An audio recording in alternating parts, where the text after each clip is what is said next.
live. We'll give a few minutes here. Let's see if people jump in. I know Instagram's about a 30-second delay because of the way that Instagram works. So if we see a question, it may not. It may just be an old one that we have to go through. But that's the chat. Okay, that'll get fixed here soon. And then I'll also have my chat open for everything else, so that if we miss anything. So let's see here. Definitely just went live on my phone. Yeah, I see live on USXBL, so that's good. Now let me check WC, and people are going to take a while to get into, so they'll trickle in, I can trickle see in. us live on my Facebook feed, but it's a little bit behind. Yeah, me and you are going to be ahead, but as long as you see it there, that's fine. We're live on our main page, our YouTube page, and then I'm just Looks like sharing we're this. on Facebook. We're about an 8-second delay. It looks like. Yeah, it's so I can catch it, right? Like if you say something bad, just kidding. Too late. You can catch it up. If you don't have your finger on the beep button the whole time, you've made some bad Right. choices. Can you see the chat on your end, or does it say Yeah, connection reset? Okay, Jason or JC, Mutiny, Robert Jordan, Justin sweet. Reed. Hey, Justin. Good. I'm glad that you can see it. For whatever Big reason, Daddy Cool, aka the Commissioner of Texas.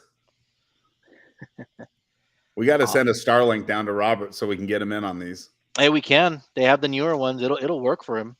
Mm-hmm. I mean, because I could get him in, right? I could invite him in right now, but if he's going to be Mr. Choppy, it might not be the best. It might not be the best thing right now. Let's see. Let me just check to see that Instagram looks good, and then we'll kick this off here. Fix the webcast view. So the biggest issue, I see that comment on the side that we run into with the view is just going to regional fields and having a pre-existing field setup and then having to go in there and tell the owner like, hey, we need to cut, bolt, and put cameras in your poles.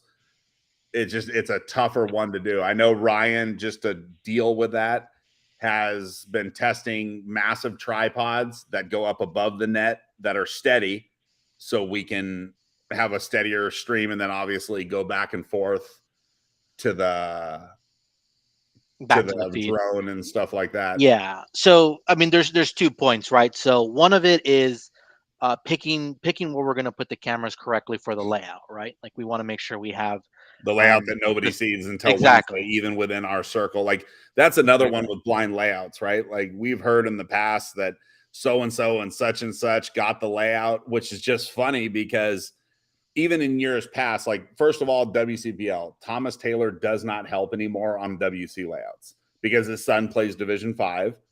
And I mean, Thomas is a straight edge dude and he understands the situation.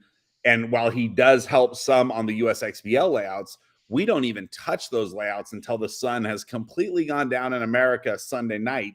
And then we start putting ideas together. And just so people understand how we do it, we put the ideas together, we build the layouts, we have an idea of a layout, and we kind of go back and forth on it, sometimes an hour or two, whatever it is, changing what we think we need to change. And then when we feel good with it, we sit with it for 24 hours. That's myself and Thomas. And this is like the USXBL layout.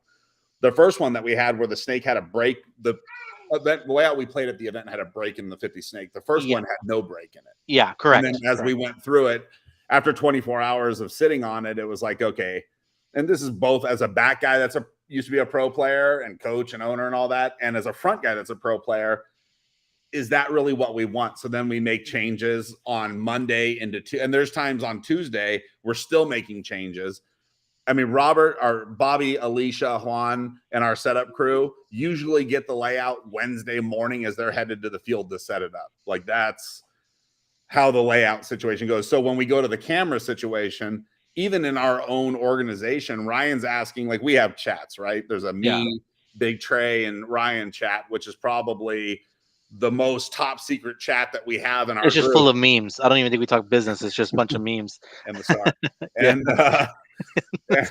but like even Ryan doesn't see it until Wednesday. So even if when it comes out Wednesday, Ryan gets a hold of it, like that WC layout, there was so much snake activity. There wasn't much that could be done for him on Yeah. views and all that. But 100%, we hear what you're saying. Listen, the webcast budget for, and it's not just our league, whether it's every other regional league, like last year, I saw people, and we heard people giving Bunkerfest a hard time. And it's like, Chris said it the best. You know what I mean? He's like, I don't get paid anything for this.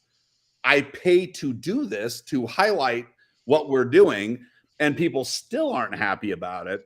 And you kind of come to the end of it. I mean, and Ryan knows the numbers of what it costs. I mean, what does it cost to pay somebody these days? I'm talking somebody that understands a computer like yourself, AFG, all the guys out there. Yeah. It's just not a cheap, even, like guys like Robert in Texas. When Robert doesn't ask to get paid or want to get paid, but if we cover a hotel room, it's still a $400 or $500 bill right there. And when you're running on $1,000 entry fees or $800 entry fees, there's just not a lot of money to do it. So it all adds up. Not, we hear what you're saying. I think if Tracy, being the person with her hand on the purse strings here, allowed Ryan to go wild, I mean, it would be it'd be a lot of gear we'd be buying, but it's just $100,000 would go quickly. And I still don't know how great a product we would have. So just it's because you always got to have those extra variables of people, right? On the webcast, I mean, every field has a hot spot shooting, bouncing data out 4 fields. I mean, it adds up. And, we didn't know at event one WC, how many gigabytes of data. I'm on Sunday at 9 a.m, driving to the local Verizon store, having them up all of our plans, another 50 gigs or whatever it was, just to be able to make sure we can get all the data out. You know what I mean? Yeah. So we hear you. We're absolutely trying, you know what I mean? Like, we're testing some stuff, and I think next event we're gonna have a better angle to be able to see the full field for the ancillary fields, right? Field 2 and 3 and 4. Well, and on one of the comments here, like Brian Babin just said, get Starlink. We had 2 Starlinks, yeah. So Starlink just, again, I don't want to go too deep into it, right? But Starlink just has its own technical issues with streaming that is just not it's not sustainable for everybody out us. there, and including our guys in Texas. Back here in California, we have a field called Ambush up on the north side of LA, Glenn Forrester's field. You would think, I mean, it's on a hillside. You can almost see the ocean from there. You would think you would have good, decent cellular. And we literally, thank God, one of the events, we got in trouble with some of our sponsors because Field 4 had a Starlink out. And that was only because Matrix was set up with their truck and booth right next to it. And we tied into their Starlink to bounce it out. But when we went 300 yards across the parking lot, literally our cell phones don't get reception. Our Starlink didn't get reception. We've really tried it all. Like we've been using our phones as hotspots. We bond stuff together. So we have tried Starlink too. That's why I said earlier about getting Robert a Starlink, because we actually have had Starlinks that we sold because they just don't work that well. Yeah. So good things coming, at least for angles for the field. I've heard some of the improvements, and we're making them. And then for the mainstream, I mean, that's just a constant improvement. It's really just getting more hands, and we're working on that. So we appreciate everybody tuning in, though, right? We had the biggest count. I actually counted between all 4 fields. I think we hit about 800 viewers between all 4 fields. At one time? One time on Friday and Saturday. Yeah, once I put them all together. Which, again, a lot of people don't know where to find those fields. It was kind of tricky. You got to go to YouTube and type it in specifically. That's hopefully going to be fixed to make it more accessible for everybody. But I mean, that was just the biggest number we've hit so far, which is great. It's getting to where we want it to be. But let's dive into what we're really here to talk about today, which is kind of the state of the league and kind of a recap, right? So let's start with USXBL, right? It's 9:00 for them now. They're still probably draining their backyards with all the rain that was over there in Texas. Brutal. Brutal. So give us a quick rundown, Mike. I was there. I thought our event went well. We had massive technical issues with our scoreboards. Just to be totally transparent on scoreboards, I believe our league owns 9 sets of scoreboards, main boards. So when we talk about redundancy, we have triple redundancy for fields. We have so many scoreboards. We leave our scoreboards that fit for them to use for their events, right? Like, we really have that many boards. But when Saturday morning came with the moisture, it was just catastrophic failure after catastrophic failure. And we 100% own that. Problem with that system, and I believe the NXL deals with it too. You've been to the NXL events, you see Oldest running down with a master controller, and I mean, they have issues there too. For USXBL to address that, Roderick is coming in, which is obviously NXL's, I believe, pro field scorekeeper. And the guy, I know Roderick from being a pro coach, and Roderick was the guy we deal with on the pro field. He was at WC for us as well. He will be dealing with the technical issues as far as USXBL goes and helping with that. So we believe that will help alleviate those issues.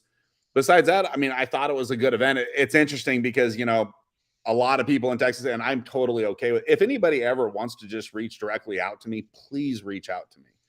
Like if you message the USXBL, it's either myself or Tracy responding, right? You see them, Ryan sees them, and this messages us like, hey, there's a message on there. But, Robert, and we're okay with Robert fielding it too, because we know Robert wants the best thing for Texas paintball, right? Yep. We all want that for paintball. There was questions about the referees, and I struggle with that one, to be totally honest with you. Like there were some clips that have gone up and, reels or whatever you call them, and penalties that go up in the air, and people, you see these comments, right? And so here's an interesting one with comments. Like everybody's name that's in here, we see the comments on Facebook and Instagram. So a lot of times on APPA, I have an ability as a league to put in the first 3 letters of your last name and see if you've ever played. And it's very easy, right? HIN, right? Very easy. HIN, Michael Hinman, Bryce Hinman, whoever's played APPA, I have tracking on you. Yeah. The interesting part is legitimately 80 to 90% of the negative comments that most regional leagues get are from players that do not play in their league. They're just negative human beings, you know what I mean? And I understand probably because they've been losers their whole lives. That's what they have to do. But honestly, there were some comments that were taken down because the comments are so far off base from the truth. You know what I mean? If a bad call, I'm the first one to say, if it's a bad call, it's a bad call. There's a reason why when I have ref jerseys made, there's a number on the back. Because you as a player can come to me and say, hey, Mike, man, don't know you. My name's so-so. What's up? Number 17 over there sucks. And I'm not saying we can't go pull every ref on one complaint. But one thing I do know is that where there's smoke, there's usually fire. Yeah. And if, whoever, Elite from down south comes to me, or Balls Out, or Shut Up, We're Trying, or the Gateway guys, listen, I understand there's a lot of politics in Texas. There's a lot of politics everywhere. Same in California, right?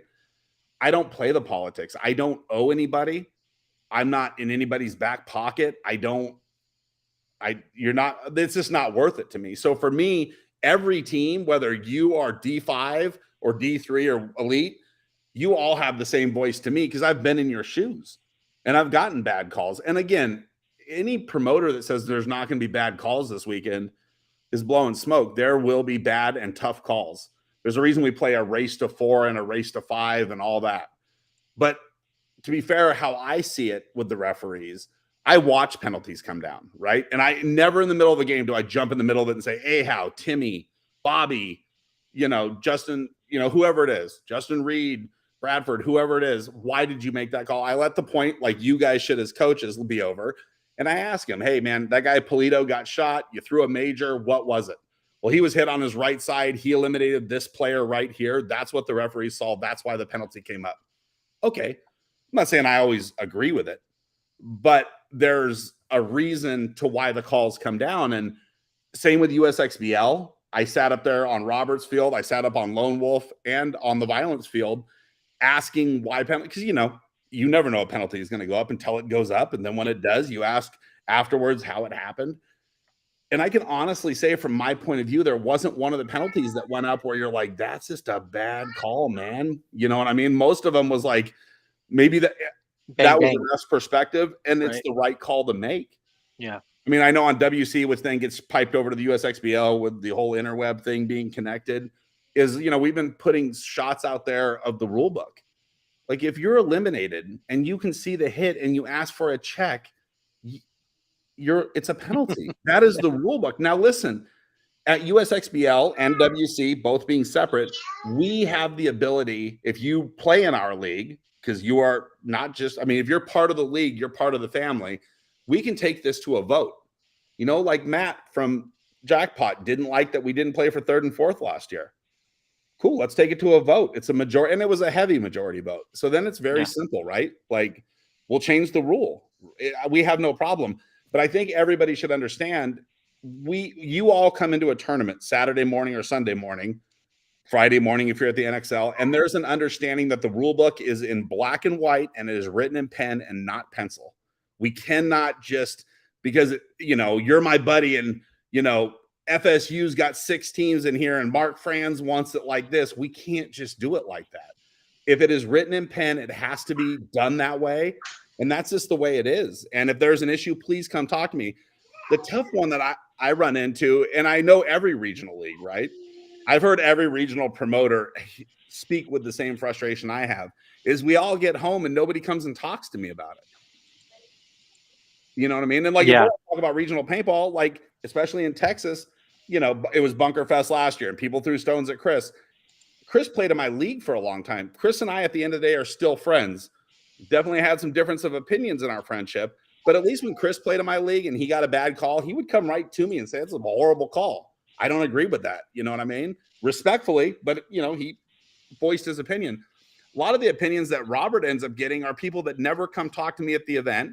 We see each other face to face and they don't have anything negative to say, but then they get home and it's like, well, this happened and that happened and this happened. And I'm kind of, obviously, Ryan, you were part of the conversation with Robert. Like, I was kind of blindsided by some of the points because it's like, you didn't say anything. And he runs 5. Yeah. If a player drops a pod and it burst open, he runs 5 feet. Pods are disposable equipment. You can run 100 feet. The only difference is, you're not eliminated. But if the pod gets shot and you pick it back up, then you are eliminated. And we had that on the violence field with the Bricktown Buck guys. We watched one of their guys win a point. He's super hyped up. I think they went 1-3. It was their 4th game. They finally got the dub. They were excited. And I watched the guy before he hit the buzzer start picking up pods. And I'm sitting up in the score booth like, oh, Lord, this guy's going to pick up a hit pod. And there's a ref watching him there. And then when he actually picked all the pods up in his jersey, went and dumped him on the live field by his pit so his pit guy could get him easier. And when he dumped him, even the ref, which was Juan at that point, looked at the pods and he's like, I don't see anything with a hit on him. Nobody saw him pick up a hit. But after the game, the coaches from the other team said that the pods were hit. Refs on the pickup and the drop didn't see it. And that became a thing. And I just got to be totally honest. That's a super ticky-tack way to try to win a match, right? Like, yeah, if it's a one-on-one and you beat me, I'm going to let you go hit that buzzer and give you 5 because you beat me. I'm going to try to beat you next time, but that's part of the game. But again, watching it happen, and their coach came kind of like a dick and said, what rule book are you using? And I said, the one in Swahili, duh. Like, well, fuck. What rule book are we using? Like, for me, I leave it to the refs. You don't see me go in there. One time, just to be very clear, in 16 years, which was last season, I overturned a call. And I also got rid of the referee that made the call because the call I thought was so bad. It was egregious. Yeah. It was egregious. And it was against a team from Hawaii. And the guy came to me and said, hey, man, we're already out of the tournament. But that was a bad call. Mike Eckhart came to me and I got rid of the ref over it. So just so people understand, and I also think it's part of the culture that we have in the game right now. It's always the referee's fault. And I just got to be honest, like, last year I was coaching Diesel for a couple events till I got the axe, right? Before that, I had my own pro team Aftermath. Ask Ahau and all those guys if I ever once used a 4-letter word at them. Was ever anything, whether we went 1-3 or 3-1, you got the same attitude out of me. I would always ask for clarity on a call. Like, why did you make the call? They would explain it. I'd go to my players. That's the end of it. So when it comes to the referees, that's where we're at. You know what I mean? If you have an issue with a referee or you think somebody is a weak referee, please come talk to me. And again, I understand this, in every region of America, there's local refs that are NXL guys that are used. A lot of you guys know them. If you believe there's an issue with somebody, please come talk to us before the match, not after the match. Do you agree? I agree. And, like Jaybird Sal said, don't leave it in the ref's hands. I mean, come on, guys. If you're a fan of the game, I'm not talking about your games because, of course, you played perfect. But go watch somebody else's games and tell me how a referee, short of just wiping goggle hits off, how a referee could script out the insanity that teams are going to do, starting with 6, up 3-on-1, running to their death. Like, referees just sit there, I think, and shake their head. Do the refs have a horrible job? Of course they do. They get paid $200 a day to stand on their feet 10 to 12 hours and get shot a couple hundred times and MF'd into the ground while they're at it. There's no other sport that referees have as hard a time. I think they're doing truly the best job they can. I know at USXBL we had 10 plus refs on every single field. Just, it's an expensive line item, and we're all doing the best we can to absolutely provide the best quality product. And to be, I honestly felt that to the USXBL, my drive home from Texas to California, I wasn't thinking about the referees, to be honest, because it wasn't like, man, that was horrible calls. You know what I mean? I felt very good about it. So when it comes to refs, if you're somebody that doesn't feel that way, and I totally respect that, please come talk to me. Like, please, because at the end of the day, we're all competitors in this game, right?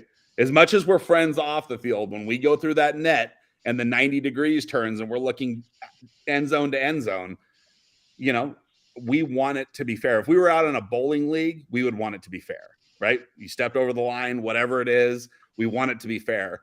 Come talk to me about it. Please come talk to me before we get to the end of the tournament and nothing can be done. If you really feel that referee is out to get you, please, please, please, please, please come get me for your game. I will watch your game. 100%. I will watch that referee personally. And if I ask teams on the West Coast, I've fired refs right on the spot for being D-bags. Yep. No problem doing it. You know what I mean? We can't, you're my customer. And also I've been in your shoes. So I want to try to make sure this is as fair as possible. But so we got a question here, Mike. Was it decided if it will stay a race to 4 or will it go to Mercy by 4 for USXBL? I believe he's referencing the Elite division with the Mercy 4. Well, we posed the question for every division all the way down. And there were some good points made. Christian from the Titans with their second win in a row. Way to be, guys. They don't play our league anymore, but way to be with it. He had some good points on it. I don't think we've come to a conclusion. I thought one thing, and I believe Christian said it, and I did appreciate the perspective on it, was maybe keeping it Mercy, but also possibly going to overtime, because overtime does nobody any good. Just to be clear, if you win a match, I play Ryan wins. He gets 5 points for the win. If Ryan and I play each other and we tie, we each get 1 point for the tie. So 2 ties means you get 2 points. 1 win is equal to 5 points. Ties do nobody any good. And when you see teams that have like semi-pro, I saw a couple teams, or D2 maybe, at the NXL that had 2 ties each. I'd rather just flip a coin for it and give you the win, because it's not going to help either of us make Sunday usually. So that's where we're at. We will definitely pick that up this week and make a decision on it. The Elite, I'm not against them having the Mercy. The negatives that were brought up was that it's going to cost more paint. And for sure, if you're playing a Mercy game and you play a 5 to 6 match, you will probably shoot more paint than in a race to 4. My other side of that coin is we've already paid to be there. What if OT was one-on-ones? We've already paid the money to be there. I would much rather play paintball while I'm there. But if you guys want to keep it Mercy, it doesn't hurt our schedule. Let's just put it like that. Yeah. It actually helps us. You know, Sheldon brought up that OT one-on-ones. What do you think about that? Just making overtime one-on-ones immediately. I wouldn't be again. I mean, that's, again, I think something we would have to leave to the players for a vote. Right? It would have to be. I mean, just the NXL rule right now is a 5-minute point, and then it goes to a one-on-one if nobody wins in 5 minutes. We would love to get it done as quick as possible, because it just hurts our schedule, right? 5 minutes plus 2 minutes of break time, then one-on-ones. All of a sudden, it's an extra 10 minutes. It just slows the field down. Luckily, at FIT, we have lights on the center, but we would love to get it done as quick as possible. It's just quality of the game, right? You're in a tied game. Clearly, you're right in it. And then you end up getting knocked out, and maybe you did get a bad call. Maybe whatever happens, somebody made a mistake and you're neck and neck, and now both teams, nobody comes out with a dub. It just doesn't help. Correct. Let's jump into this is a question for locations, right? We can start with USXBL and then do WC. Locations for event 3 for both. I mean, event 3 USXBL has always been San Antonio. So 100%. I haven't talked to my friend Alex lately. We've talked with Jeff. I know Greg Pauly and us obviously still have a great relationship, even though he's not directly working with the league this year. He's our GI guy down there. And I believe X Factor is supposed to, as I was told a couple of weeks ago, start breaking ground on Field 3, which is part of the Hyperball field, I believe, is going to be Field 3. So as long as that is on track, that's where we go. After that, there was talk about us going to Giant. We are still not against, again, as much as like the Fit is going to be our home, and I see Fit being our home for forever, right? Because JD, Sarah, and that family are great to work with. I don't know what else to say to anybody. If there's a problem, JD takes care of it. That's no negativity to any other field in Texas. It's just for me, when I have to travel 1,400 miles to get to a tournament and I have people that are willing to work with me and help me, and when I have a problem at 1 o'clock in the morning, gets in his car and comes down there, that's the kind of field owner I need. So, that's where we're at. Giant became an issue, to be totally honest. It had nothing to do with the Bunkerfest, Chris, me, USXBL situation. It really came down to Giants' point of view in regards to media, and that if any media shot there, they believe they have rights to it. It puts us as a league right in the middle of something we do not want to be in the middle of. You know what I mean? I'm not a lawyer. I don't want to be in the legalities of it. And from both sides, people start talking about hiring lawyers and suing people. I cannot be in the middle of that. So that's kind of where, is Wasteland too small? No, we talked to Wasteland last year. Let's be totally transparent about this. We started messaging Wasteland months in advance before World Cup. And we were told, let's talk next month. And let's talk next month. And let's talk next month. And then World Cup came. I didn't go to World Cup. I don't have a need to go to World Cup, to be honest with you, right? I run my league. I wish the NXL well. We stay away from their dates, but I don't need to go to World Cup. And they wanted to talk at World Cup, and it's like, there's really nothing to talk about. Are you going to have a third field, parking, air, right? These are some simple bullet points every league, not even my league, every league needs. And they just didn't seem overly interested in it, and we moved on with it, right? Like, please no Houston events. Well, I mean, to be totally fair on USXBL, we plan on being in Houston. It may be later and not sooner, but I mean, that triangle, you have to respect down south. You got to respect Houston and Dallas, right? I see if Houston can get a place where we can hold an event, we will absolutely be in Houston by next year, right? We'll still be in Dallas for a minimum of 2 events, San Antonio there, and we may expand further out. So, stay tuned for that. Where we can do events, I think you got to look at the other side of it. Where can you do events? Like, where can you really do an event, right? How many at our size, right?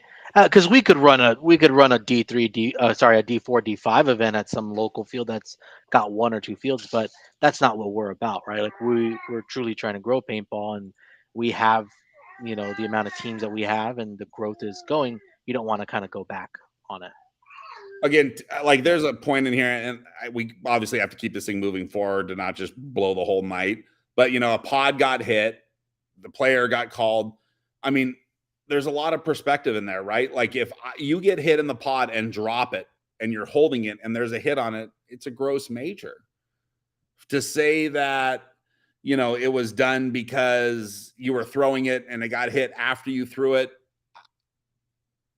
and again, if that happened, come grab me. I will get the head ref and the ref that made the call. It's going to have to be in between match times to explain what they said. I'm not expecting you to agree with it, but man, I got to be totally transparent. A lot of these calls that people are talking about, when you ask the referees and other referees that saw it, you get multiple referees that have a much different perspective than the player telling it. And I'm not saying you're wrong. I'm just giving you a perspective of what the referee is seeing.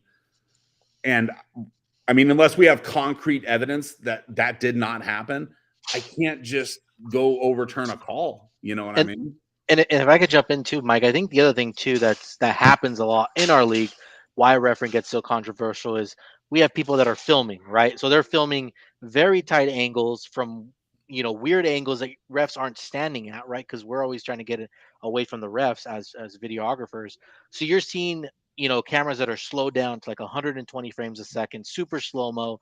They're catching everything, but the ref is not there seeing it at 120 frames a second. You know what I mean? So I Totally. think that's the other thing that gets taken out of context a lot is, look, that wasn't really a penalty. I mean? Like I didn't get shot and moved. It's you're looking at a very specific point in time through a camera that a ref is not looking through.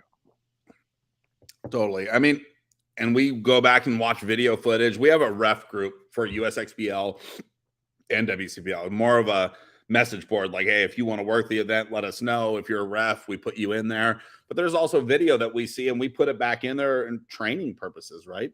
And talk about what we see and, what went wrong. And this guy cheated. I mean, WC, there's multiple videos of guys cheating. You know what I mean? And clearly it just showed us we're going to have to continue to ratchet it down. And then I got dudes like one of the idiots from the BTA Butchers saying the refs are trigger happy. And then there's videos of guys like Cartel getting hit, sliding it off. Clearly they weren't trigger happy enough, And when we make the announcement that we're going to pay $10,000 for first place at Premier at WC, which will then make it the highest paid division in paintball, I'm sure the cheat meter is going to go up and the referees are going to have to get even more strict. And that's just I mean, man, again, I can only speak about Notorious FSU. Before that team went pro, they came out to WC. They had a very skeleton squad. But every time those dudes got hit, they ran off the field. And like the first time we saw it, we're like, what the fuck is that guy doing? You know what I mean? And then point after point, when guys would get hit, they wouldn't even ask. They would just run off the field and just call themselves hit. And the refs are kind of looking at each other like, is this really how the game's supposed to be? And I think that's a culture issue in the sport of paintball, is there's just a lot of guys that cheat at practice and they get to the tournament and think they can get away with it. And the refs catch them and they don't like that. And it's the referee's fault. I've never seen a call come down from a referee to when that guy walks in and tells his coach what happened, that big of a difference in what really happened and the story he told. Like, I have a 3-year-old daughter in this house. She doesn't tell stories that are that big of tales. I mean, she's got chocolate on her face. She clearly ate the candy bar. She didn't do it. That lie doesn't equal the lies that we see in paintball. So until people can become a lot more honorable about the game, I think we're just going to keep suffering the same situation. Yeah. That deals with that. Let's get to this other question. I didn't want to miss it for Josh.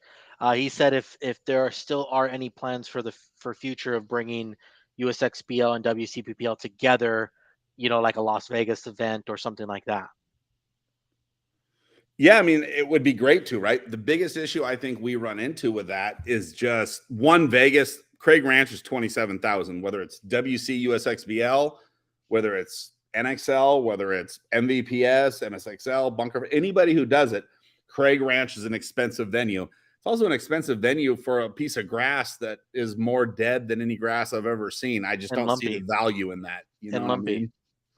Yeah, I mean, there were guys, in pillboxes shooting up, at the Dorito corner, and yeah, it looked like Iwo Jima. Not Iwo Jima, it looked like Iwo Jima, just people up on the top just shooting down. I don't see that right now, right? Like, I don't see the value in that. But of course, we would love to get it together. And I think the problem we run into with that and getting them together is just, where's the location, right? Do we expect the Texas teams to fly to California, Cali to fly to Texas? If that happens, it's probably got to be in Dallas, right? Obviously, if we do it on the West Coast, anywhere that you can get into LAX, because they're just cheap flights in and out of those airports, right? I think you got to look at things like that. So I think that's how it would be. Obviously, this year, that's not going to happen. Next year, I mean, another issue we just run into is like USXBL, we have the Elite, which is ultimately D3 on steroids. And then we have at WC, the Premier Division, which is semi-pro, right?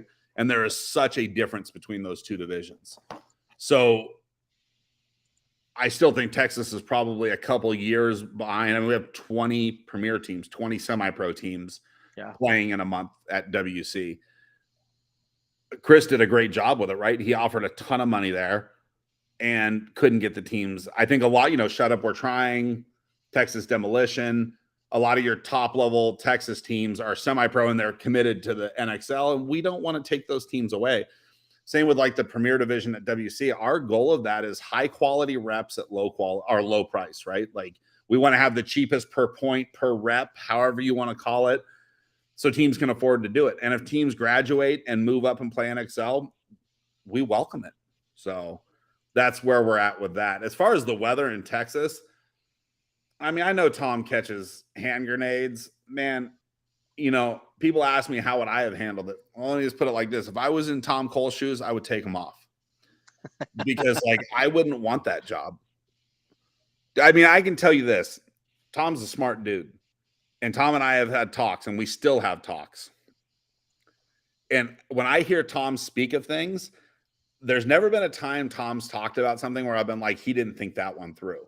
Like, he has put a lot of time into it, and you know, things get missed, you know, like last year or the year the hurricane hit World Cup.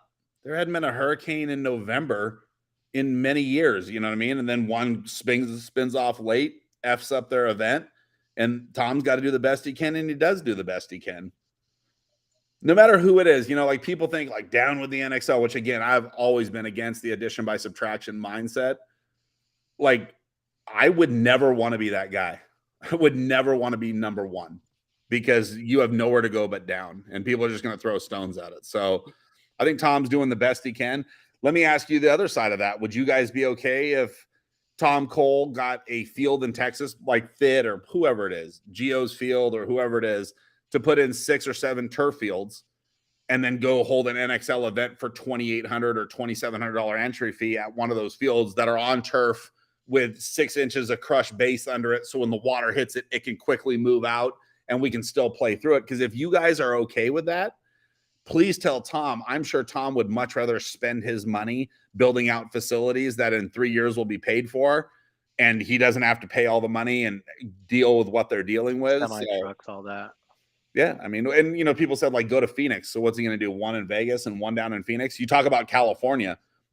As I understand it from the because I used to be in all the year-end meetings at PSP, there was major environmental impact issues, and California's laws are way too crazy that they were still getting fines 10 years later. Even after the league was shut down, there's still fines coming from the Pomona Flareplex for the damage that was done and paint that was left and stuff like that. I wouldn't hold an event if I was them in California. It doesn't make a lot of sense. So what about Huntington, Mike? Yeah, Huntington, everybody can do Huntington. It's legit $500,000. And also Tom's gear wouldn't work there. And what I mean, he doesn't have turf, so you'd have to go buy turf. The poles he has won't work because they screw into the ground. You got to use those stanchions, the tripod that comes out. It's expensive. Yeah, HB sounds so affordable. Like, you would have to, I don't even know how you could run it. And, you know, like you can only run like 12 to 14 teams a day per field, right? So like even a 3-4 day event, I don't see how that one makes any sense. Yeah. I don't think you ever see it. Yeah, Paul Yun in the chat from Violence says you got to do a WC and a USXBL final prize pool combined, and the winner takes all for those divisions. Again, which would be great, but like you said, I think Premier is really great in California, and in Texas it's just kind of slowly growing that base up. I think the way it's got to probably happen on that championship wouldn't be that everybody, like WC, we have 120 or 130 teams signed up for the next one. X-Ball 157. Teams. Yeah, X-Ball teams. Yeah. But to require them all to go to Dallas doesn't make as much sense. If you're in 29th place in D4, to make them go doesn't make as much sense. I think something like Meter tried to do with the Astra thing probably makes the most sense. Whether it's, you know, the top 10 teams from Texas, the top 10 from California, plus possibly a couple more spots that could be added in, like if you've won an NXL or something like that, or possibly even add some sponsor exemptions. You know, if Carbon has the Missouri All-Stars or Fear, or whoever it is, they could send one of their flagship teams in, people that have helped financially support the vision that we all have. But doing something like that with a big prize pool at the end. And prizes are tough too. What do you do a big year end, or do you do it? More teams will win events than win championships, right? So do you do more money like WC? We're now going to make the announcement that we're going to $10,000 for first place at the next event. Do we keep it where it was and add those extra couple thousand at the end of the year, give away 10 or 15,000 to one team, or do you spread it across multiple teams? So I think that's the question we all have, right? I think everybody out there can put themselves in the promoter shoes, and I think that's the question. So I think as time goes on, Ryan, we've talked about it. Tracy, the three of us have talked about it at length, trying to do a big one-off. But you also run into issues, right? Like we talk about politics. The second we do anything with three letters that start with P, end with O, and have an R in the middle, we're going to go to war with the other big guy. You know what I mean? And we do not want to do that. Yeah. Yeah. Because that was going to be another question that somebody messaged me. Is they asked, do you ever have any ideas of bringing like a pro-am to one of the final events of the year? Yeah, I don't really care as much about the pro division, right? Like I don't. Yeah. It's my friends are all there.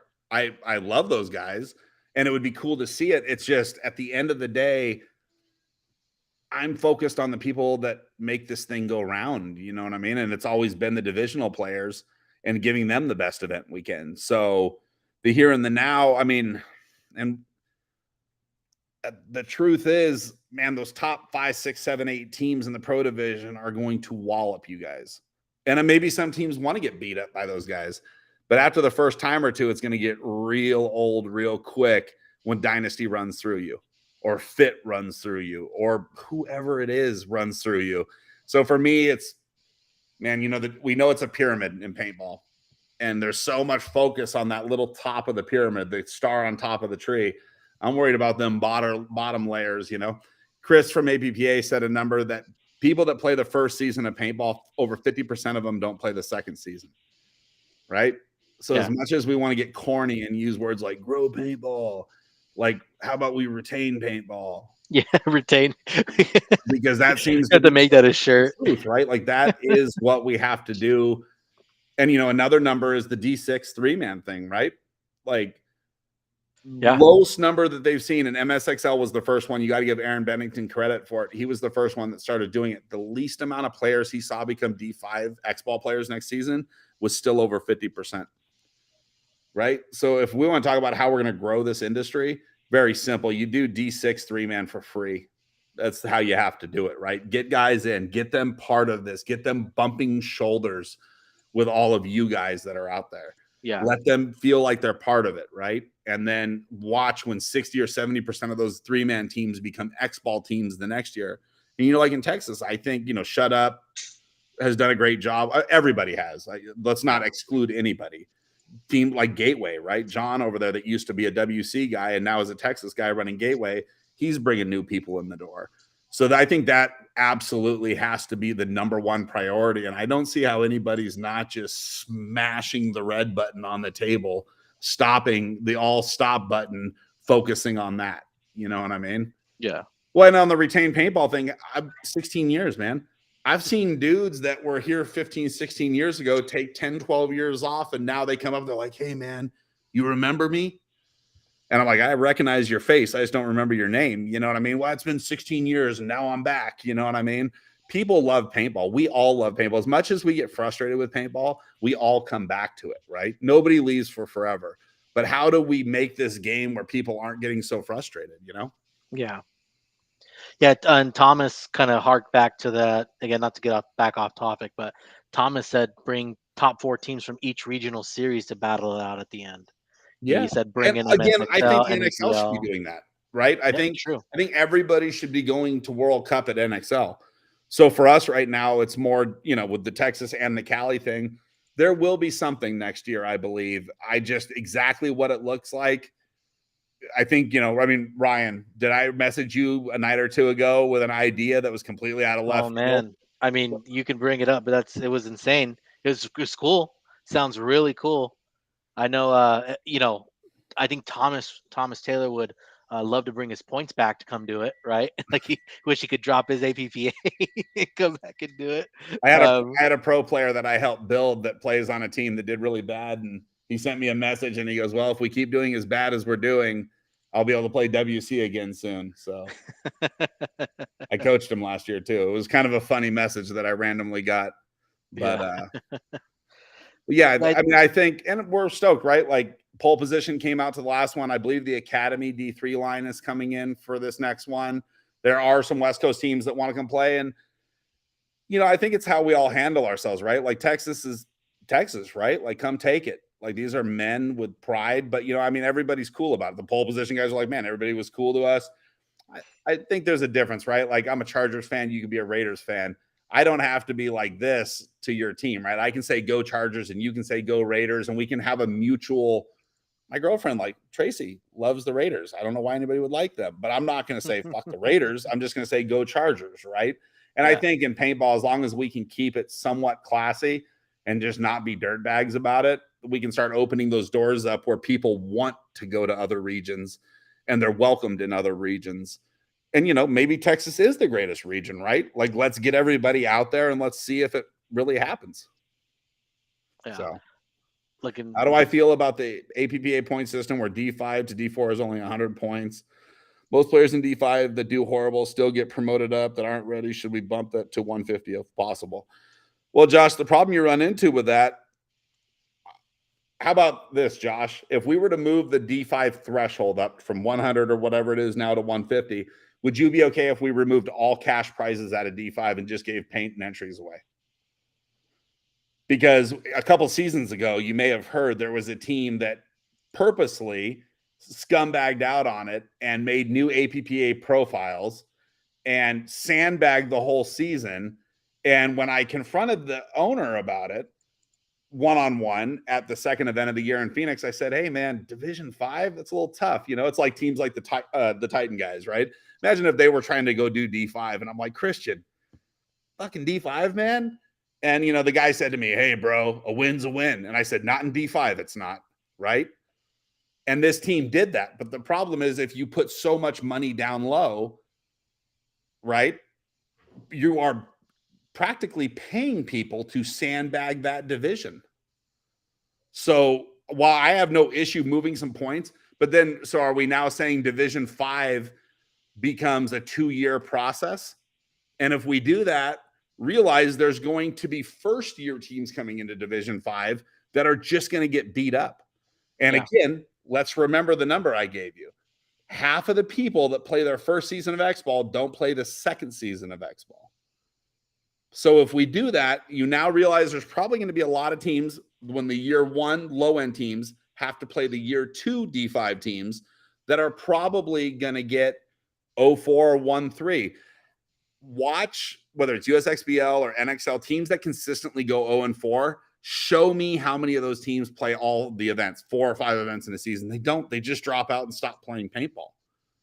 So I do believe Division 5 should be as soft as possible. When we all show up, all of us that are seasoned vets in this, Texas, California, Florida, wherever you're from, we should all show up to event 1 next year looking at D5 like, who the fuck is in D5? Because we don't know who's in D5, right? We kind of know some of the cold-blooded and some of the shut up, we're trying 3-man teams are there, but we really don't know who's going to win, right?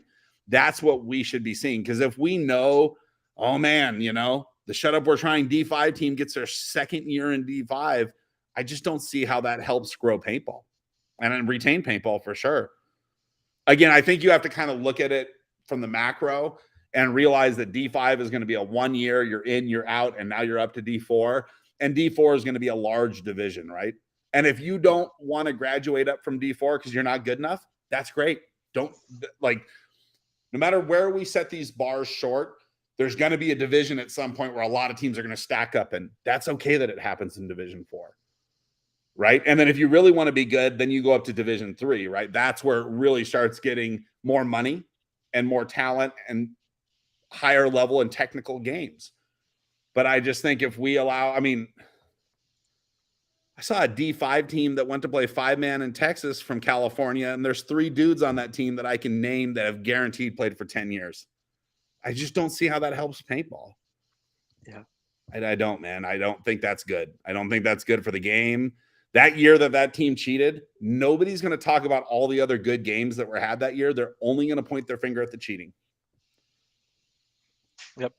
So I got 2 questions from Instagram. First one is, have you ever thought about sponsoring a mini tournament at the big scenario games to encourage wood ball and speedball crossover, super game, living legends. So have you ever thought about hosting a small little mini tournament there to kind No, of I get people haven't to thought of join? doing that. Would we do it? Absolutely. We would rather see, this is both the WC and USXBL hat on, or shirt on at least, that we would rather see local fields doing that. Like, we know Outlaw's got an event, I believe June 6th. Zone's doing things out there. We would rather help the local regions with, whether it's some kind of prize that comes from USXBL. Listen, we've also said this. If anybody in Texas or California wants to hold a D6 and even D5 3-man, but D5 doesn't really make sense because we don't have a D5 3-man, but especially the D6 and the Young Guns, we will sell you our medals at our cost. How much are our medals, give or take? Give or take $6 a piece. We will sell you USXBL medals for it, right? It'll have your at Outlaw Paintball or at Polito's Paintball or whatever field it is. We will absolutely contact us. We will absolutely there's some lead time on them, but whatever it cost us, we will give it to you at our cost. We're not trying to make money off of you. You keep all your own money. It can be a USXBL, WCPL sanctioned feeder league. We will absolutely help you with it. But again, I think everybody's got to stay in their lane, right? Like, this is our lane. Me, Tracy, Ryan, like, this is our lane. It's regional paintball. That's what we do. We don't want to be national, and we don't really want to have to be local. We want fit to do fit. We want giant to do giant. We want them all to do their own thing, and we want there to be growth in the game and people to make money, or however, because listen, 3-man, you're not going to make a lot of money, right? Like, it's just not a ton of money. And I think that's why there's probably not a lot of 3-man, right? Because why, if you're only going to make $1,000 and maybe lose $1,000, right? Why are you going to do that? There's just not a lot of money. I think a lot of field owners are looking at, how can I make money for dinner Sunday night? I need to make money now. I need to sell skids of paint. But if we really put a lot of focus and effort, where it jumps out to me is ASG, right? I go out there a lot of weekends. Aftermath out there. Wayne is my friend. That's our home base in California, always will be. And right next to the tournament fields is a 12-foot net, and you see the walk-on players heading out to play walk-on. And here's my question for all of you out there. Do you think there's more high-end guns owned by us as tournament players that are being used every weekend, or more high-end guns owned by walk-ons? And if you stop and think that there's A&S is selling more of those guns, Lone Wolf is selling more of those guns to walk-ons, kids, and dads than tournament players, that tells us we have the ability to pull more people over here. We just don't have a format that they want to play. Because to be totally fair, X-Ball is pretty intimidating, right? Oh, very. And very. I'll be straight with it. Like, in Texas, man, fit. I don't go down to X Factor a lot, but I know the teams down there are helping out, Zone, everywhere. Like, I don't think there's a bad vibe anywhere in the scene. But it's still, when you go out there and you see maybe San Antonio, right? You see the Titan dudes. I'm sure it's getting testy out there, right? Like, it's spicy at an X-Ball practice. I think a lot of those new players are just afraid to cross that threshold, right? But when we're practicing and I do the 180 and I look behind me and those kids are standing there watching us practice, that tells you they want to come over. It's just, how do we get them over? Yeah. Josh, how do I feel about going old school, semi-uncapped, no ramp? Listen, Josh, I'm going to say this for the last time to everybody. I lived in the days of semi-paintball. If you think anybody that ever won an NPPL 7-man didn't have cheater software in their gun, I'm telling you, the clear that Barry Bonds was on was juice, dog. I one time watched 3 teams at PSP Pomona and X-Ball load their Tadao boards with cheater software. And I was the next team in line to get my software. And when Will asked me what I wanted in my gun, the only thing I could naturally say back was better than whatever you gave them. So trust me when I say, with the semi-auto, if we go back to that within 2 events, there's going to be dudes using 04 Egos with Tadao boards in them that go 22 balls a second, fully auto on the break, and you will not be able to catch it. Guaranteed. Yeah. Like, so let's just end that whole talk. So there was another question. You can just leave it off. You can just leave it off then. My son's over here turning off the lights. He doesn't like me having my lights on in the house. saving money. One of the questions was 10 man. Let's talk about 10 man for WC. Right, it's the hot topic. I see Alejandro from Golden State pushing it hard. You know, what do you think about 10 man and pump for WC and Well, I mean, USXBL? 10 man USXBL, I think Texas has a great footing with 10 man, right? Like there's one for some odd reason they put one the weekend after USXBL, probably going to hurt the numbers a little bit on both sides. But I think Texas has a great thing. I think Paulie and those guys are going to do a 10 man at the end of the year that's going to be NXL affiliated, right? Because that's kind of, I think there's only like one or two majors, and then the rest are affiliated NXL tournaments. I think everybody in Texas should absolutely support that event. I think this year at the last second, Glenn told us we couldn't use his field because of issues with his neighbor and his permit. There just wasn't a lot of big 10-man size fields. Like I don't envision 10-man being a 5-man field with an extra 10 feet wide and 20 feet long, right? Like that's not really a 10-man field. Yeah. So I do believe on the West Coast between Glenn and I believe SC Village is building hyperball and mounds right now. Like Geo seems to be just burning cash over there. Like he finally got the check in the mail from Obama. So if that's that, I'm sure we will have somewhere to hold an event on the West Coast this year after the season is done or, you know, whatever it is. Yeah, that's, you know, listen, I think 10 man's great. I wish everybody would come play it. They would have a ton of fun playing it. Problem is we have access to 120, 130 XBL teams, and we struggle to get 30 10-man teams. And I would say 10 of those teams are probably old school teams that are playing. So we're really struggling to get 20 teams to play The from newer guys. all the 10-man. I just don't think, like I saw somebody mention like 7-man. I mean, just point out one 7-man that's had 20 or 30 teams at it in the last, I'll give you a decade. Like it's just as much as everybody said. And again, remember what I started this with? Vast majority of the comments that support something never play paintball. So they're the guys that are out there hyping it up, but they themselves will never go play. So I don't see a purpose right now. Yeah. I think the problem is I've been doing this for close to 30 years. It's a long time. And I've seen a lot of formats come and go. I went from the trees into the spool fields and into the hyperball and into the airball to where we are today. And I have never seen a format like X-Ball as we see it now and through its like revisions and mutations, if you will. I think we are going to have a hard time putting the toothpaste back in the tube on this one, man.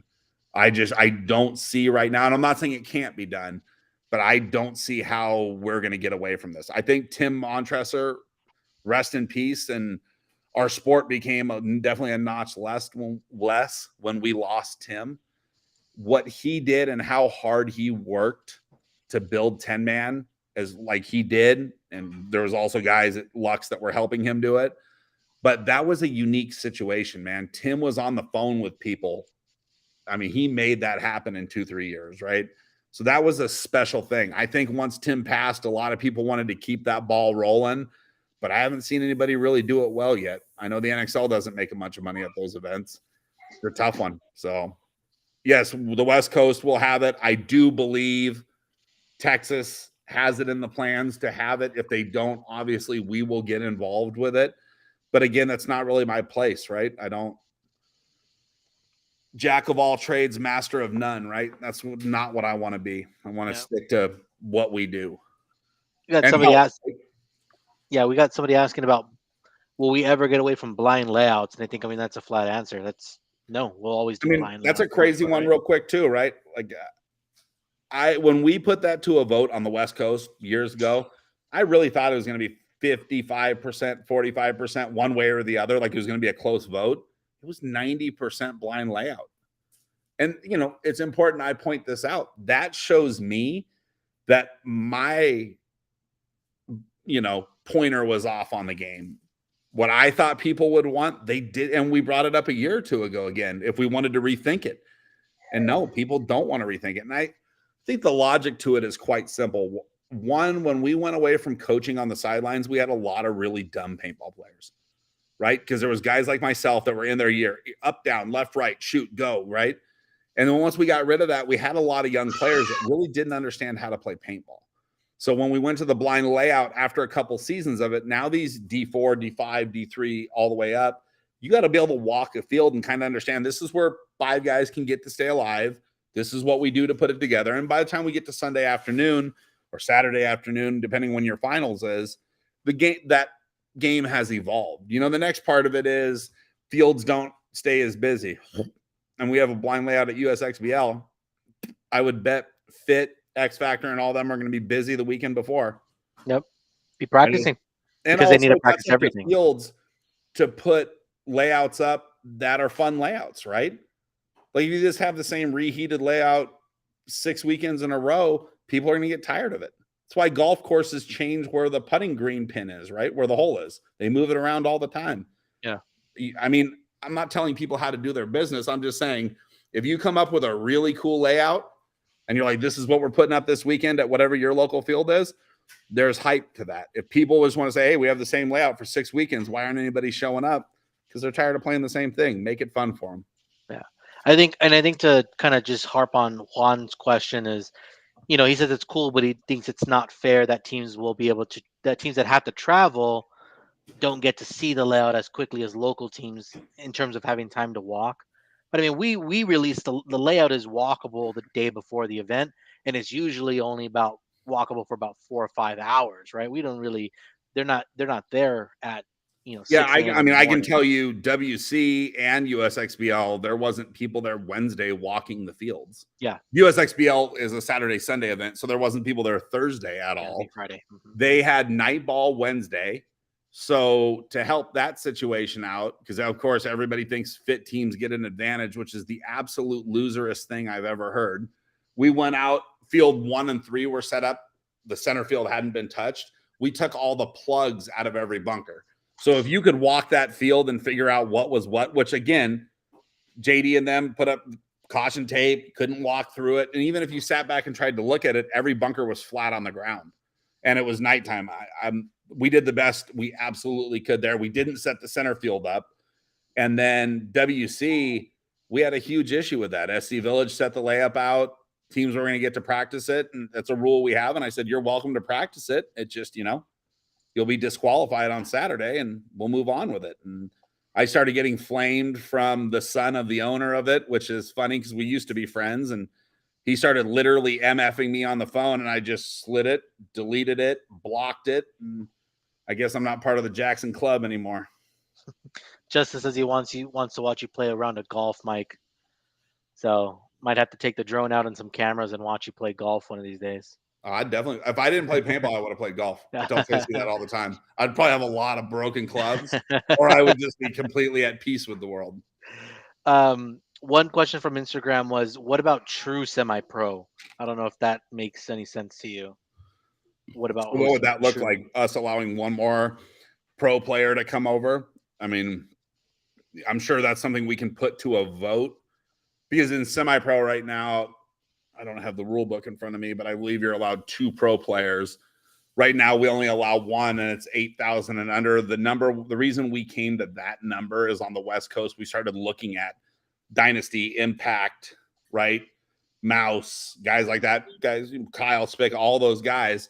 Do we want those guys playing in our league? And the answer is no, right? Because they don't need reps. And one guy becomes a serious game changer. 2 would definitely become a game changer. And it would also come down to teams that have a guy with money behind them can afford to pay Mouse $4,000 an event while the rest of us can't. And I just don't see how that helps grow it. So I'm not against doing it in the future, but it would have to be something the majority of our teams want to do. And there would have to be a need to do it. Yeah. I mean, can you imagine Marcelo and Tyler on Collision? Or something like that, or TJ Bastards. Yeah, or DJ Bastards. Yeah. Right. It's just, I would rather the teams, same with the elite thing that we did, right? We didn't do that to stack teams up. We just did that so D3 teams don't get overloaded and have to move up to a Division 2 that we don't have a Division 2 to move them into in Texas. Yep. Yeah, no, and the fifth thing, my point of that is you just hear it, right? That there's like, and I heard it more last year that fit teams would get the benefit of the call. And it's like, I'm watching Ahau and those guys make calls. I don't think in that moment they're looking at, oh man, that's so-and-so from fit. It's like the dude got hit, came down and shot this guy. I mean, even like the Beefy Boys are from there. You see Timmy throw the one penalty on one of their guys, and everybody starts making bad comments. Well, that's, this is why I don't play paintball. It was a horrible call by the ref. I told Robert Jordan when I saw it, I thought it was a good call.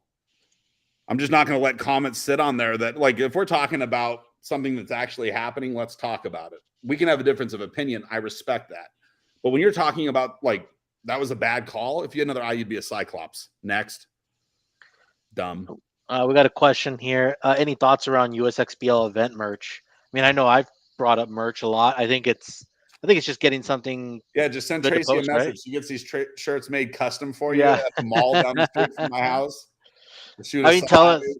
I mean, if you guys really want merch, right, you just kind of really got to tell us what you guys want so we can try to plan for it. I mean, that at the end of the day, I don't think that is the full business of the league, right? Like, we want to provide a great experience. We're not here to nickel and dime you for everything that we can get, right? Shirts, Yeah, t-shirts, I mean, everything. But listen, we'll probably work with Max or, whoever it is to possibly just make simple league stuff. Absolutely, we're going to do that. Our big focus is, trucks, trailers, getting gear from event to event to event. You know what I mean? Has really been our focus, the logistics of it. And I'm sure we'll continue to polish it up as we go forward. So if people have ideas on that and what they like, of course, t-shirts, big boy stuff, let's make it happen. You know what I mean? slides, right? Tracy likes slides. Well, I mean, uh, referees, let me just explain yeah, referees. Referees cost us more money than any other line, like any league, right? Prizes, what it costs to run it at the field, and referees, right? Our referee cost has gone up exponentially while we haven't raised the entries, but what, $50? I mean, I think WC, for instance, we flew in 27 referees. I mean, $200 a day is $200 a day. It's the rental cars. It's paying Timmy to be a shuttle driver to LAX, flight cost, hotel rooms because people can't sleep in their own houses. It just becomes very, very expensive. yeah. Period. So, Yep. I mean, yeah. I mean, just kind of recap. So I know somebody asked about X Factor. Yes, the plan is for Event 3 to be at X Factor in San Antonio. That's where we're shooting for. Someone asked, are we doing 3 days for X I Factor? We're think doing Friday, Christian Saturday, asked that. Sunday. I mean, I Yeah. think that's something we're going to have to talk to the teams about, Christian. The heat's going to be the issue, right? Last year, we had coolers with water. We did everything we could. We had a kiddie pool ready to dump ice in it if somebody hit the ground. I think Colin had people up in the truck with him, cooling down. But the problem is it's just going to be hot. And as much as people think we should do tournaments in December or something like that, we just found out springtime in Texas isn't the greatest. Summer's brutal. You know what I mean? So, yes, I'm Christian on that. It would be logical for us to spread it where you could do two games, and then the finals. They got a call coming in from one of my old players, Derek Janish, right now that I can't answer. But yeah, but it would make sense. I would like to. It just comes down to people's work and I know school's off. Yeah, I mean, 4 matches in the heat is too much. I just don't know how else on 2 days. How do you do it? Right? I'm not being sarcastic. I'm just saying, do you do 4 prelims on the first day? Because if you do 3 and 1, the problem you run into if somebody goes 0 and 3, they will not show up historically for their 4th match. Just to get win or lose, they're already out of the tournament. So you either have to go 2 and 2 or 4 or no is the theory to that. Germa the kid said, take away coaching and walking the fields. Well, I think you still have to, but like the coaching thing, that's another one. Like, I mean, maybe the fit teams there do have an advantage, but like there's the other TKO team from Houston. They have Mike Urena coaching them, right? Yeah. Elite had Jeff from X Factor. I think, Colts helped them out too. That's part of the game, Yep. So I you mean, should buy a bus and shuttle the refs. Tracy and I were driving refs to the airport Monday before the trailer was loaded, before we hooked it on and drove 22 hours straight back to our house. You think Wayne can get the HK Army RV back up and running for us to the HK Army bus and get it running? We're thinking about driving 2 trucks to Texas on the next one just so we have another car that we don't have to rent out there. Yeah. Well, I think that's. I mean, any closing Any closing words, Mike? I think that's pretty much it for I questions. mean, I don't see you any know, other I ones. think paintball is in a good place right now. It's crazy with the economy being in a tough spot, right? There's a lot of crazy stuff going on in the world. Paintball's still getting stronger and stronger. You know, I think, we're always open to listening and learning. I would love to put, soda in the water fountains at high school, but I don't know if we can do that financially. But, for us, we're always willing to hear what you guys have to say. Can't guarantee everything's going to be executed how you want it, but we appreciate the support. We appreciate the support in Texas. Like, we're not trying to take over the world. We're just trying to make good paintball events that people get some money. Money is a big factor for people. People want to get money. We're paying money, right? So doing the best we can. We're all open for it. And, especially like in Texas, especially, right? Like, there's a lot of Texas has more of a system built of the ladder, right? From D2 to semi-pro to pro, all the way up, where WC doesn't really have that. Probably because there's not a lot of NXL events out this way. We had Vegas, but before that, we didn't have any events out here. So our teams tend to just stay out here. But for the teams that are moving up the ladder, we're stoked for you. We don't want to take over the world. We just want to make a good quality event, right? We're never going to be the BMW or the Mercedes. We're the Ford and the Chevy. So that's kind of our goal, from myself, from Tracy, Ryan, all of us. Every league, there's countless hours behind the scenes that takes up our lives, you know what I mean? And we're happy to be doing it. Just know that every person here, I truly believe, is doing it for all the right reasons. Oh yeah. So Oh yeah. yeah, man, I appreciate everybody out there supporting us. Like, it's the most humbling thing I've ever had in paintball. For the people that don't stay for the award ceremony, like, the support I get as a promoter and doing these events, it means way more to me than, I had offers this year to go coach, right? Multiple offers. I mean, Ryan, you've seen some of them. Just wasn't that important to me anymore. It's like running the UFC, right? I get to see a lot of great fights, and I get to get a really good seat for some great fights, some great matches of paintball, and that's what we all do this for. So stoked to be here. The future looks bright on our side of the fence. And, we look forward to seeing everybody in Texas in the next week. We will pick up on our Instagram or Facebook what we're going to do with that. If we want to move the Mercy, just leave it as a Mercy, especially in 4 and 5, but with an overtime, and exactly how we're going to structure that.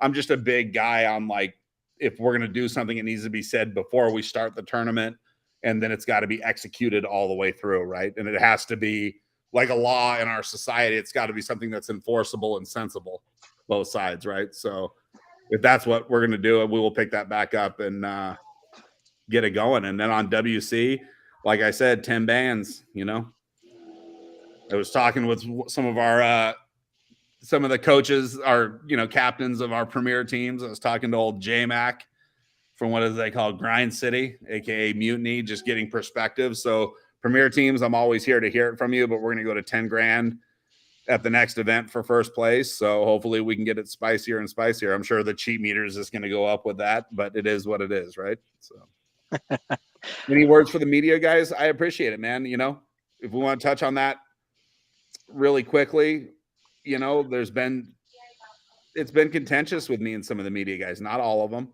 I really appreciate the media guys, all of them. But, individually, you all know who you are that help promote our league. We appreciate that, man. It's got to be a two-way street. You know what I mean? And it really has been. Here's my issue that I have. You come shoot at my event for free. Awesome. Let's promote you. Awesome. We need a photo or two to show off a 14-year-old kid running under the X, playing paintball, having fun. We want to show how goofy paintball can be and still be cool. But somebody wants $300 for that photo. That's just simply that's okay. We're just going to need to charge you guys $300 to pay you the $300 back. I could understand if we're selling prints of people's media or using it to put money in our pocket. Man, no paintball leagues right now are making money. Like, I would make far more money if I just stayed home and ran my other businesses. I mean, Ryan truly sees the numbers, you know what I mean? Yeah. So for us, that was our only thing. But we truly appreciate the media, right? Like, it totally, Sheldon, you absolutely do. And there were some words between us before it started. You've helped us a ton. We appreciate it. We want to see the 3-man Young Gun team, the Dallas Meanies, right? Cold-Blooded Predators, the Shut Up We're Trying, all those beginner teams. We love the media helping to show people it isn't that scary. I think when you say USXBL or MSXL or MVPS, all these great leagues that we have around, it kind of comes with a stigma of like, man, these dudes are really like, they're tough up there, you know? But when you see beginner 3-man teams out there looking extra rookie, it's good, right? People can be like, well, I can play that guy, right? I can do that. So that's our only thing, but we totally appreciate it. I mean, I think at WC, we set up a 20 by 20 tent that was used by practically nobody. Good job, Ryan. Location, right? But, you know, hopefully for USXBL, the next one at Fit, we're going to try to set up something, maybe a couple of our 10 by 10s or whatever, something for the media to be able to have power in, download if they need some, whatever it is they need. So we're always open to trying to help, and we appreciate everybody, man. All the players, truly. Yeah, and then big shout out, you know, to our other big media partners, right, that do help us out. You know, Adon with AFG Filming, Andrew Harris, who does our reels and our videos as editing. Big shout out to Robert Jordan, right, who puts time in for commentating and just, I mean, he's there for anything that we need for Texas, right? Like being the liaison. And yeah, just everybody who collaborates. It's what I always tell media guys when we're at the events, right? Is listen, man, you got to help us out, right? Like if we could pay you if we could pay you crazy money, we would, right? But when we can't, you know, we want you to help us out. You know, we want you to help the league grow so that you can continue to grow also. Because if we start losing teams, you're going to start losing teams, and that's not going Here's to be the crazy beneficial for thing, though. anybody. For any regional league, if they grow, that doesn't mean we make more money or Yeah. make any money. Because actually, if you run let's say you run an event at X Factor with 2 fields, and you have the Titan guys and a bunch of local guys that can help ref that, that's great. But when you go to a third field, now we have to fly 8 to 10 referees in. And like I said, flights, $200-$300 a piece, hotel rooms, $150 a room in the summer plus taxes. We actually, any league becomes less profitable as they get larger because it's just the scale economy. It doesn't make sense to do it. But for us, we want to get larger because it helps actually grow paintball. And that really is what we all need to try to do, right? Like paintball's so fun. And you have your day, right? And teams, you get to win a tournament finally, and you get, I mean, making it through, especially like D4, D5, and D6, it's like March Madness, right? You got to make it through so many teams to win an event. So many things have to go right. Yeah. And then it happens. And then when it does happen, it's a pretty special moment for all of us, right? We actually get to the top of the mountain. Yep. And that's kind of what we're trying to do here. So we appreciate it, man. Media has done a great job. I truly am thankful. And all the teams out there. And like Ryan was saying, you know, whether it's Big Daddy or all the people that help out, myself, Ryan, and Tracy are definitely the faces, Colin and the paint truck, you know, Abel, my other son that's out there helping, you know what I mean? But there are so many people that help that are probably just in every league, right? Are faceless and not really known. And we appreciate everybody because every single person puts effort into making this happen. Whether, you know, last event at Fit, it's getting windy on Sunday. Trenton Mason's up there putting up a clear wind block for us just so we can not have the wind buffeting into our mics and all that. So everybody, not, you know, Anon and all the guys, our media guys on our side that help, that we pay a little bit of money and put far more effort than we pay them for into it. We appreciate everybody, man. Yeah, definitely. All right, I'm gonna go down the quick list of sponsors here, and then we'll wrap this up here. You know, big shout out to GI Sports, right? Vulcan Paintball, Violence, Max, and these are between USXBL and WC. Andrew Lopez Law, Matrix Gear, huge one out in Cali and in Texas. Weapons, Committed Paintball, Lone Wolf Paintball, Gunfighter, Desert Action Sports, the Hydra Boys, Uno's Delicious Jerky. It wasn't dry the last time I had it, so we're great jerky. Planos Tortilla Factory out there with Mark, Evil, Chanel with Titans Legal, and yeah, big shout out to all those guys who help us with the stream and with the league for things that we need. Definitely, I appreciate everybody, and you know, again, if there's anybody that's got anything for me, please feel free to reach out to me. We appreciate it. We're definitely getting into event time right now, and it's going to get competitive here the next couple weeks, and I'm excited for it, man. I just super stoked with it. So thank you, everybody out there, from myself, Tracy, our whole family here in our home, to everybody out there. Look forward to seeing everyone. And even if you're not playing the event, just come out and hang out and be part of the paintball community, right? Like, please be part of it. So That's right. Appreciate everybody. Everybody have a good night. Have a good night, guys. Play a little video out here. Yeah, put a foot pedal, I'm a con. Yeah, put a foot pedal, I'm a con. Yeah, put a foot pedal, I'm a con. Yeah, put a foot pedal, I'm a con. Yeah, all for the foot to the floor with a pedal, I'm a whip that, get it, I'm gone. Find me north of the country, miles off where I'm from. Digging up heat, trying to elevate and change what level I'm on. Stay diverse, cause most of the verses made have already been done. Intelligence back with the heat and the track for the gang. Been away, but I shell that beat and I'm back with a bang. Remix lucid fam, then I'm back to Milan. Switch up quick, don't lose it, give me them facts, run a fact to the plan. Man, I made this quick, no mobo, never done brisk. They told me I'd never be nothing, but the boy keep coming and cooking up hits. I stress like I'm at the rest, on point like part of the script. I'ma make this all a stick, nobody's safe when I flip this switch.